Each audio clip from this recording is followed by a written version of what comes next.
2014 ఎన్నికల ముందు కాంట్రాక్టర్లకు ఇచ్చిండ్రు, జేబులు నింపుకున్నారు, పని మాత్రం జరగలేదు. 2328 కోట్లు సర్వే మొబిలైజేషన్ అడ్వాన్స్ పేరు మీద కాంట్రాక్టర్లకు పనులు చేయకుండా అడ్వాన్స్ ఇచ్చి అవినీతికి పాల్పడ్డది ఆనాటి కాంగ్రెస్ ప్రభుత్వం. ఆనాటి కాంగ్రెస్ ప్రభుత్వంలో వీళ్ళే మంత్రులు శ్రీధర్ బాబు, ఉత్తమ్ కుమార్ రెడ్డి, కోమటిరెడ్డి వెంకటరెడ్డి. ఆనాడు రేవంత్ రెడ్డి తెలుగుదేశంలో ఉండి విమర్శలు చేసిండు, జలయజ్ఞం కాదు ధనయజ్ఞం అని మాట్లాడిండు. కానీ ఇవాళ ఆయన్నే దాన్ని వెనకేసుకొస్తున్నటువంటి పరిస్థితి ఉంది. సో అట్లా మొబిలైజేషన్ అడ్వాన్స్ ఇచ్చిండ్రు. ఇకపోతే వాస్తవానికి ఈ మధ్య ఉత్తమ్ కుమార్ రెడ్డి మాట్లాడిండు, మీరు కూడా చూసి ఉంటారు. ప్రాణహిత చేవేలకు మేము 10,000 కోట్లు ఖర్చు పెట్టినాం, ఇక జర్ర 20,000 ఖర్చు పెట్టి అయిపోతుండే అని మాట్లాడుతుంటాడు. ఆయన మాట్లాడినాక నేను లెక్కలు తీసి మొత్తం చూస్తే 8 ఏళ్ల కాలంలో ప్రాజెక్టుకు అనుమతులు సాధించలేదు. మొత్తం ల్యాండ్ ఎక్విజిషన్ కావచ్చు, వ్యాప్కోస్కు కావచ్చు, పనులకు కావచ్చు, మొత్తం కలిసి కాంగ్రెస్ ప్రభుత్వం పెట్టిన ఖర్చు కేవలం 3,700 కోట్లు. అంటే ఇప్పుడు గోబల్స్కు తాత అయిపోయింది ఉత్తమ్ కుమార్ రెడ్డి, అన్ని అబద్ధాలే.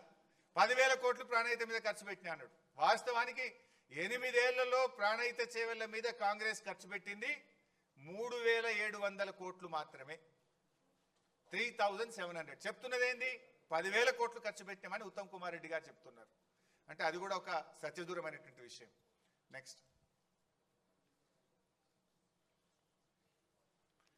ప్రాజెక్ట్ కాస్ట్ పెరిగిందని మన మీద బద్నాం చేస్తుండ్రు. 2007లో 17,875 కోట్లకు మొదలు జీవో ఇచ్చిండ్రు.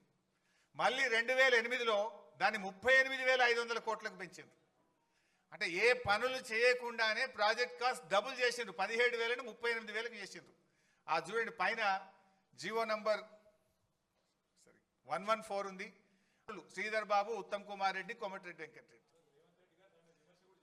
ఆనాడు రేవంత్ రెడ్డి తెలుగుదేశంలో ఉండి విమర్శలు చేసిండు, జలయజ్ఞం కాదు ధనయజ్ఞం అని మాట్లాడిండు. కానీ ఇవాళ ఆయన్నే దాన్ని వెనకేసుకొస్తున్నటువంటి పరిస్థితి ఉంది. సో అట్లా మొబిలైజేషన్ అడ్వాన్స్ ఇచ్చిండ్రు. ఇకపోతే వాస్తవానికి ఈ మధ్య ఉత్తమ్ కుమార్ రెడ్డి మాట్లాడిండు, మీరు కూడా చూసి ఉంటారు.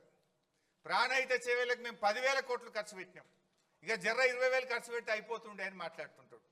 ఆయన మాట్లాడినాక నేను లెక్కలు తీసి మొత్తం చూస్తే 8 ఏళ్ల కాలంలో ప్రాజెక్టుకు అనుమతులు సాధించలేదు.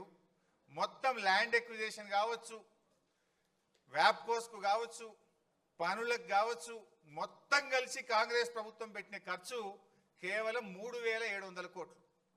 అంటే ఇప్పుడు గోబల్స్కు తాత అయిపోయింది ఉత్తమ్ కుమార్ రెడ్డి, అన్ని అబద్ధాలే. 10,000 కోట్లు ప్రాణహిత మీద ఖర్చు పెట్టినా అన్నాడు. వాస్తవానికి 8 ఏళ్లలో ప్రాణహిత చేవెళ్ల మీద కాంగ్రెస్ ఖర్చు పెట్టింది 3,700 కోట్లు మాత్రమే, 3,700. చెప్తున్నది ఏంది, 10,000 కోట్లు ఖర్చు పెట్టామని ఉత్తమ్ కుమార్ రెడ్డి గారు చెప్తున్నారు. అంటే అది కూడా ఒక సత్యదూరమైనటువంటి విషయం. నెక్స్ట్, ప్రాజెక్ట్ కాస్ట్ పెరిగిందని మన మీద బద్నాం చేస్తుండ్రు. 2007లో 17,875 కోట్లకు మొదలు జీవో ఇచ్చిండ్రు. మళ్ళీ 2008లో దాన్ని 38,500 కోట్లకు పెంచిండ్రు. అంటే ఏ పనులు చేయకుండానే ప్రాజెక్ట్ కాస్ట్ డబుల్ చేసిండ్రు, 17,000ని 38,000కి చేసిండ్రు. ఆ చూడండి పైన జీవో నంబర్ 114 ఉంది.